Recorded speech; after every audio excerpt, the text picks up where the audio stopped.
সাকিব ভাই দেশের একমাত্র সুপারস্টারকে চিনব না ভাই? অবভিয়াসলি আমরা যারা অভিনেতা, যারা পারফর্মার, আমাদেরকে দীর্ঘ সময় ধরে অবজার্ভ করতে হয়। অনেক বড় শিল্পী, অনেক সিনিয়র, আমরা ওনার সময় পার করি নাই ইন্ডাস্ট্রিতে। উনি ওনার কয়েকটা সিনেমা করে শাকিব খান হওয়া যায় না। আমাদের শাকিব ভাই একদিনে তৈরি হয়নি। আজকের এই সুপারস্টার শাকিব খানের পিছনে কঠোর পরিশ্রম লুকিয়ে রয়েছে। বর্তমানে কেউ কেউ দু একটা সিনেমা করেই শাকিব ভাইয়ের সাথে তুলনা করা শুরু করেছে। মুখে অনেক কিছুই বলা যায়, তবে বাস্তবতা ভিন্ন। এভাবেই শাকিব খানের বিষয়ে একটু অ্যাঙ্গেলে বাঁশ দিলেন বাংলাদেশের জনপ্রিয় হিরো আরেফিন শুভ। এর পাশাপাশি সময়ের এই জনপ্রিয় অভিনেতা আরো বেশ কিছু ইঙ্গিতপূর্ণ কথা বলেছেন। চলুন ছোট্ট এই ভিডিওর মাধ্যমে বিস্তারিত জেনে আসা যাক। সম্প্রতি সামাজিক যোগাযোগ মাধ্যমে একটি কমন বিষয় আলোচিত হয়ে আসছে।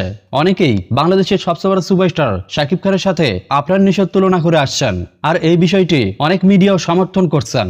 তবে এই বিষয়ে এখন পর্যন্ত গুণী গুণী অভিনয় শিল্পী জোরালোভাবে কখনোই সমর্থন করেননি। আপনারা অনেকেই জানেন, বর্তমান সময়ে শাকিব খানের পরে সবচেয়ে জনপ্রিয় হিরো আরেফিন শুভ। ঢাকা অ্যাটাকের পাশাপাশি আরো অসংখ্য জনপ্রিয় সিনেমায় অভিনয় করেছেন হালের এই জনপ্রিয় হিরো। তবে সাম্প্রতি সময়ে তাকে প্রশ্ন করা হয়, শাকিব খানের পর বাংলাদেশের পরবর্তী সুপারস্টার কি আফরান নিশো?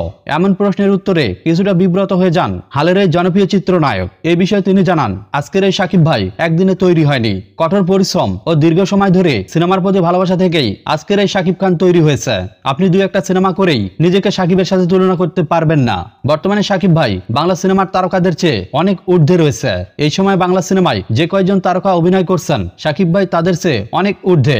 আর জনপ্রিয়তার দিক দিয়ে সারা বিশ্বে শাকিব ভাইয়ের বিশাল ফ্যান বেস তৈরি হয়েছে, যার কারণে শাকিব ভাই এখন শুধু সুপারস্টার নয়, বিশ্বব্যাপী জনপ্রিয়তার কারণে শাকিব ভাই এখন মেগা স্টার।